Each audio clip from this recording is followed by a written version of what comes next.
Sesungguhnya orang yang mati syahid di jalan Allah, maka Allah akan menganugerahkannya Al-Aina Al-Mardiyah, bidadari paling cantik di surga.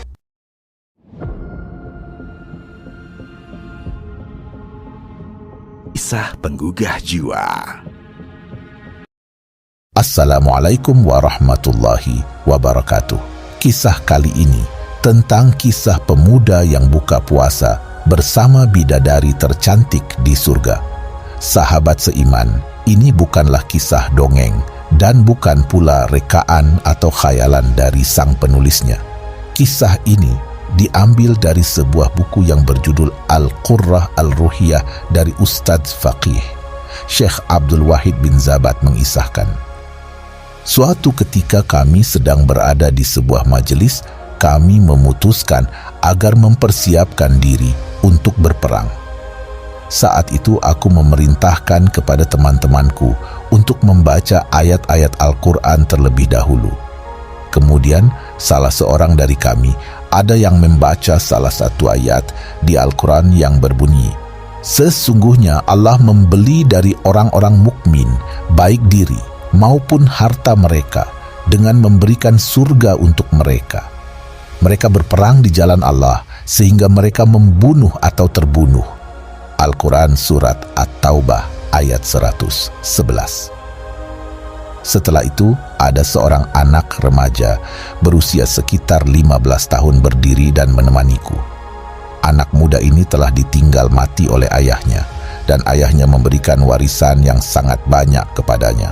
Lalu anak ini berkata padaku, "Wahai Syekh, sesungguhnya aku bersaksi di hadapanmu bahwasanya aku berani menjual jiwa dan hartaku untuk ditukarkan dengan surga." Anak ini berani mengeluarkan semua hartanya, semuanya disedekahkan kecuali kuda alat perang dan beberapa bekal untuknya. Lalu kami bersama dengan rombongan pun berangkat menuju medan pertempuran. Kulihat anak muda itu berjalan di barisan paling depan dan kuperhatikan anak muda ini. Jika siang dia pasti berpuasa dan malam harinya dia selalu bermunajat kepada Allah Subhanahu wa Ta'ala sampai larut malam. Selama perjalanan itu, anak muda ini melayani kami dan selalu memberi makanan hewan-hewan kendaraan kami. Setiap malam juga sambil dia bermunajat kepada Allah Subhanahu wa Ta'ala. Dia menjaga kami ketika kami tengah tertidur. Akhirnya kami pun sampai di kawasan musuh pada saat itu. Tiba-tiba anak ini berteriak. Dia mengatakan, "Betapa aku ingin berjumpa dengan Al-Aina Al-Mardiyah." Mendengar teriakan itu, kami pun segera menghampirinya dan aku bertanya kepadanya, "Wahai anakku, apa itu Al-Aina Al-Mardiyah?" Kemudian anak itu berkata, dilanjutkan dengan bercerita. Dia bilang, "Wahai Syekh, suatu hari ketika aku sedang rebahan dan mungkin hampir tertidur, tiba-tiba aku melihat seakan-akan ada orang yang datang dan kemudian menyuruhku untuk pergi menemui Al-Aina. Kemudian aku mengikuti apa yang diarahkan orang tersebut hingga aku sampai di sebuah danau. Tapi danau itu kulihat dihiasi aneka permata dan perhiasan. Danau itu sangat indah, bahkan aku tidak sanggup untuk menggambarkannya padamu. Di sekitaran danau itu ada beberapa bidadari yang cantik, dan ketika mereka melihat kedatanganku, mereka berkata, 'Ini adalah suami Al-Aina Al-Mardiyah.' Kemudian aku sempat kaget mendengarnya dan aku berharap salah satu di antara mereka adalah Al-Aina.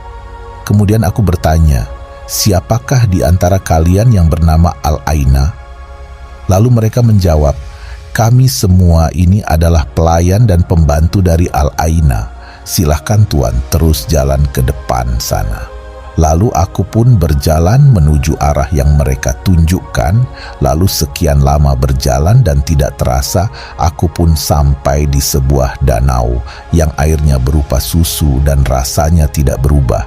Di sekeliling danau itu ada taman-taman yang sangat indah.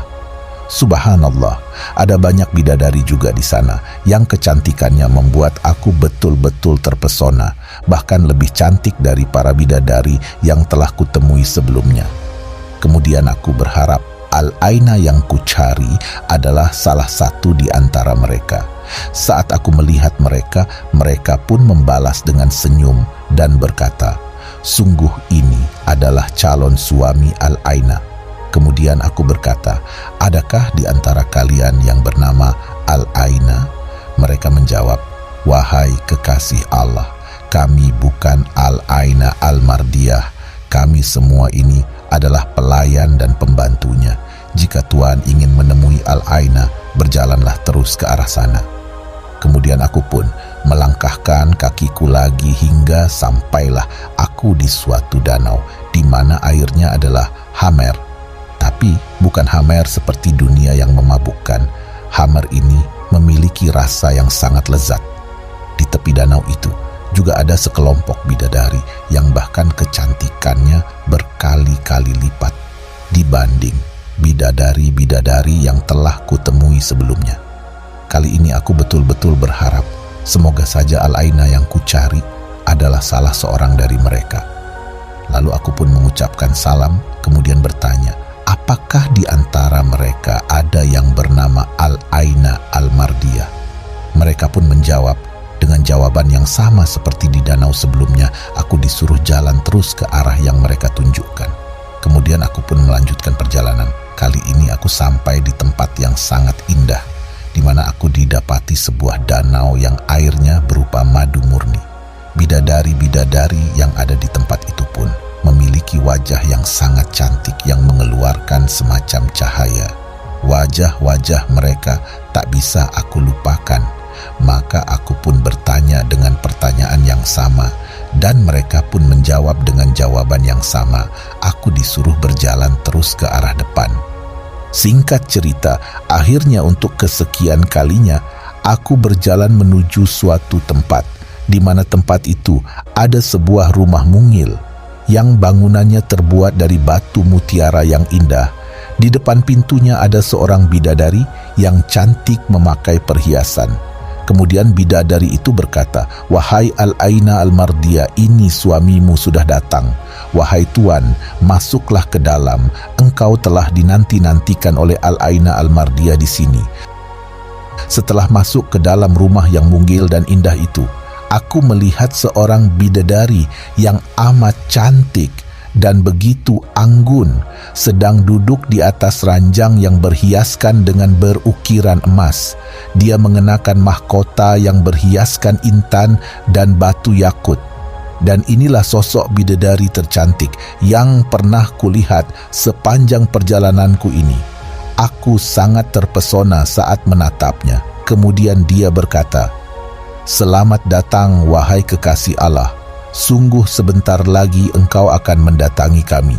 Lalu aku pun menghampiri dia dan bermaksud untuk memeluknya. Tetapi kemudian dia berkata, "Tunggu sebentar. Kamu tidak bisa memelukku karena kamu masih memiliki roh kehidupan." Saat itu aku tersentak kaget. Aku semakin tidak sabar ingin bertemu dengannya. Namun di tengah-tengah kebahagiaan yang tiada tara itu, tiba-tiba ada suara sahabatku yang memanggil, "Keluarlah kau, pergilah temui ia," ucap Al-Mardiyah. Lalu aku pun segera bangkit karena tak mampu menolak ataupun melawan panggilan dari sahabatku itu. Namun ketika aku berdiri, Al-Aina menarik selendangku dan berkata, "Berbuka puasalah malam ini di sisi kami." Kemudian aku pun bangun dari tidurku. Ternyata sahabatku lah yang membangunkan tidurku itu. Dan ternyata juga aku sadar bahwa aku baru saja mengalami mimpi yang menakjubkan. Lalu aku menangis sedih jadinya. Aku menangis karena mengira semua mimpiku itu tadi adalah kenyataan. Karena itulah ketika aku terbangun dan mulai sadar, tak ada yang bisa aku lakukan kecuali hanya menangis. Lalu Syekh Abdul Wahid berkata, "Ketika obrolan kami belum tuntas, tiba-tiba ada segerombolan prajurit musuh yang datang menyerang kami. Anak muda itu segera menyambut kedatangan mereka dengan gagah berani. Dia kulihat begitu lincah mengayunkan pedangnya ke sana kemari sampai akhirnya 9 orang dari musuhnya terbunuh di tangannya. Kami berhasil mengalahkan dan mengusir mereka. Tiba-tiba kami mendengar teriakan lirih, tapi sangat jelas di telinga kami. Suara lirih itu mengatakan, Al-Aina Al-Mardia. Aku mendekati dan menuju arah suara itu. Ternyata aku dapati anak muda tersebut bersimbah darah. Dia bersimbah darah sambil berkata kepadaku, "Wahai paman, Mardiah telah benar-benar menjemputku." Anak muda itu pun meninggal dunia sebagai syuhada, tepat ketika matahari terbenam, yakni tepat di waktu berbuka puasa, dan ku tahu dia dalam keadaan berpuasa. Seperti apakah bidadari surga itu? Apa yang terlintas di benak kita ketika mendengar tentang bidadari surga? Sebagian besar yang terbesit dalam pikiran ketika mendengar tentang bidadari surga adalah sosok cantik, suci menawan. Gambaran yang lebih tepat dan detail lagi tentang bidadari surga dalam ajaran Islam. Allah Subhanahu wa taala berfirman dalam Al-Qur'an surat Al-Waqiah ayat 22-23 yang artinya, dan di dalam surga itu ada bidadari-bidadari bermata jeli laksana mutiara yang tersimpan baik. Selain itu, para bidadari surga diciptakan dengan bentuk dan sifat yang paling sempurna dan tidak dapat binasa. Rasulullah bersabda, sekiranya salah seorang bidadari surga datang ke dunia, pasti ia akan menyinari langit dan bumi dan memenuhi antara langit dan bumi dengan aroma yang harum semerbak. Sungguh tutup kepala salah seorang wanita surga itu lebih baik daripada dunia dan seisinya. Hadis riwayat Bukhari dan Muslim.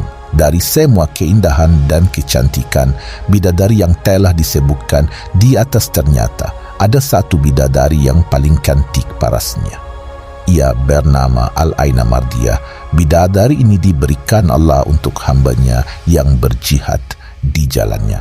Al-Aina Mardiah berarti mata yang diridhoi, atau setiap pandangan yang melihatnya pasti akan menemukan kerinduan di hati. Hadis Nabi riwayat At-Tirmizi. Ketika di pagi hari di bulan Ramadan, Nabi sedang memberikan ajakan untuk semangat berjihad kepada pasukan Islam. Nabi pun bersabda, sesungguhnya orang yang mati syahid di jalan Allah, maka Allah akan menganugerahkannya Al-Aina Mardiah, bidadari paling cantik di surga.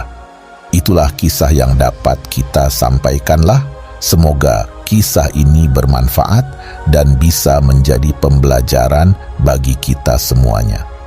Terima kasih sudah menonton video ini sampai akhir, dan jangan lupa saksikan video-video yang lainnya di channel Dakwah Islamiyah